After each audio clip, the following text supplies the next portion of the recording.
In today's video I got something a little bit different, which is something you don't see very much anymore, which is a VHS-C videotape. Basically it's a tiny little, there's your normal VHS tape, that's the VHS-C. It was made for video cameras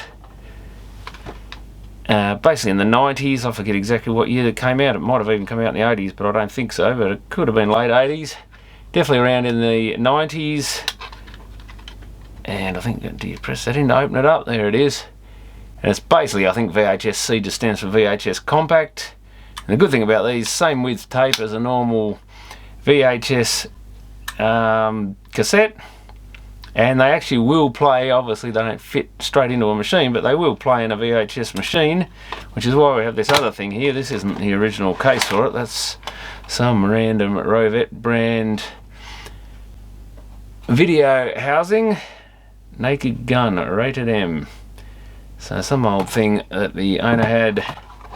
I don't ever remember that Kono & Co Limited brand. But this is a JVC SVHS adapter. So it gets it up to full size. So you can poke it in your normal machine. And basically it's got a couple of little loading arm things in here. And the first thing when I saw this is I thought I seem to remember these things having a battery in them, and I sort of had a look underneath and that couldn't see anything obvious. And it's got this little red tab here to stop it going into the machine. I thought I'm pretty sure that definitely needs a battery to get rid of that, although you can push it if you want to fit it like in this case. You just press it in. So possibly you could get it some way into a machine. And then I realised there's a little door here. And then I thought, oh my god, looks like it's got an old battery, because this guy is normally really good at taking batteries out of things. And it's an actual JVC battery, super dry cell, which would have come with it. Amazingly, it hasn't leaked, because the Japanese were very good at making batteries that didn't leak everywhere, unlike the modern rubbish we have today. But even theirs would often leak after that sort of time. It still says 1.5 volts. Is it just a standard do not charge or dispose of UM3 super dry cell? I'll tell you what, it lived up to its name. Still says 1.5 volts. I don't know if I actually even tried this one in there, because I sort of thought, oh, I need to find the thing, but let's put the tape in. You got a little eject button. Yeah, no, it doesn't work. I didn't think it did. But so that 1.5 volts obviously has no current behind it, but we'll put in a more modern one. And when you put the tape in and shut it, this thing should do a little motor sound. So that's those little half load arms. If we have a look in here, they basically spread out from down in there somewhere. They pull the tape out of the original little VHS-C housing and spread it out to make it like, and that's basically the same as the insides of a standard VHS tape. So you've got the same spread, but these are obviously just little fixed rollers in this one. So quite a brilliant design these things were. So to get the tape to work in your normal machine, I think this is only a EC30, only a 30-minute tape. There was only about 15 minutes of footage. I've already digitized it. But yeah, to get it to work in your machine, you could just buy one of these adapters. I don't think they were the cheapest, maybe $60 to $80 or something. And that'll wind back in. I guess we could have a look at it actually doing it with the door up. And yeah, it would play. You didn't have to fiddle around playing it on your video camera or anything. So if I'm quick, I might be able to, you can just see that happen. If we press the eject before anything happens here, there that goes. I better move it because that door's coming up. So if I guess what we could do, if I'm smart, is we'll take the battery out, put the battery in so the door's out of the way, and we'll have a look at it. So that's the tape inside the proper VHS-C tape. And there we have it, that's how it comes out. And that spreads it out so it fits into a normal machine. Whoops, no, it does flick up without doing any major hassles. So that's all it is, a little mech. There's a little motor, just runs off one little AA battery, so I don't think they last the longest in these.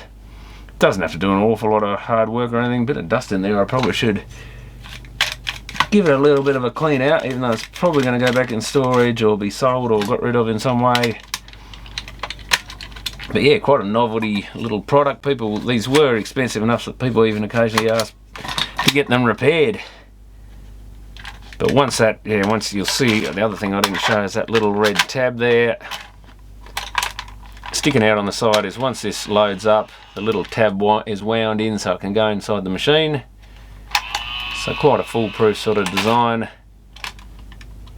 What's going on the bottom here? That's another thing I didn't look at is, oh, that's also made so it can't fit in. That's an interesting, I didn't even notice that before. It blocks off the hole basically so it can't sit over the reels in the VHS machine. So that reel is part of this cassette housing. I was going to say, how does it wind on this? It's got a gear. So there has to be, that goes straight on the reel in your standard VHS machine, but the other side of course can't fit on the reel, doesn't even have a hole for it, and it's in completely the wrong position. So they've made it so that this bit has a fake reel, and you can see it turning that little gear, and there's the little gear on the other side sticking through. So that has to wind the gear in this so that you get some take up or fast forward will actually operate. Otherwise you're going to chew a tape or won't be able to fast forward. So yeah, quite a clever little design, and yeah, a very good example of making something compatible, whereas you like your high 8 tapes and stuff, completely different system. I think different width tape, a bit more compact than these, so probably made for a more compact camera. And he does it, the same guy, I've got some tapes to digitize off a later digital, like I think it's like a high 8 format sort of tape, and that's definitely much smaller tapes and thinner tape in it, and they've got tiny little heads and stuff, so they made the cameras a lot smaller, or relatively, whereas these would have still had to have quite a large aluminium head in them to do the full width tape. I guess we're going to have a quick look at it.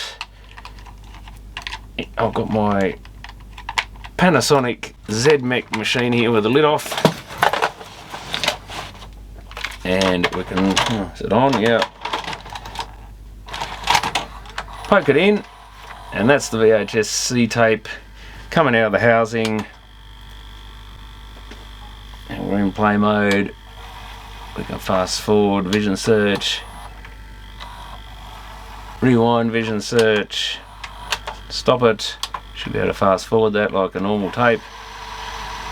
I think I did actually do this in the super drive high speed Panasonic mode. It will kick in eventually. Here it goes. Even though this was invented quite a bit later than these tapes, but I think they're up to it without any problems.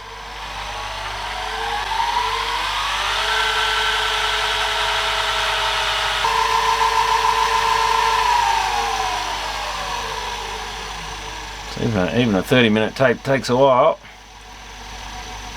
And we should find there's a leader tape that the machine's waiting for. It knows that it's getting towards the end.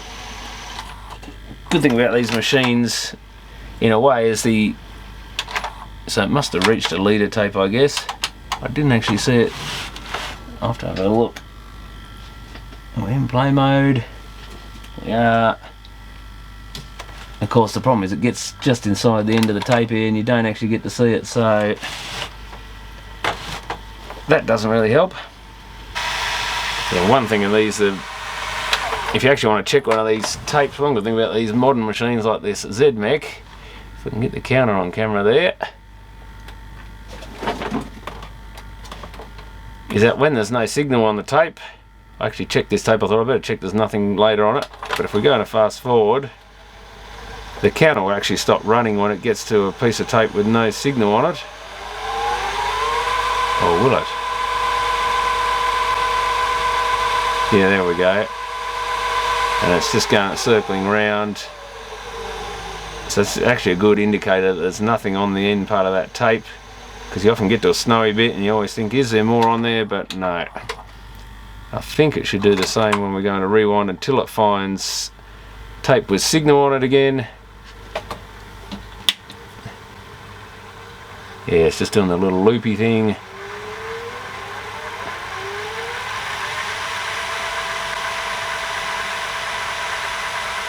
And there we go, so now we've got signal again.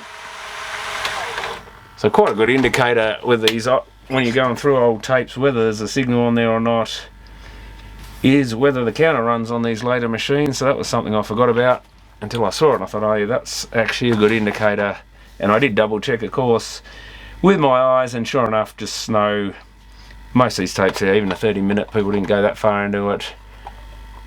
Often didn't get recorded right to the end, so I've got everything off this one. So I have to see what he wants to do with this now, but I thought it'd be interesting to have a look at one again, because I basically forgot these things even existed, and he just had one tape, so he kept this thing just for the one tape.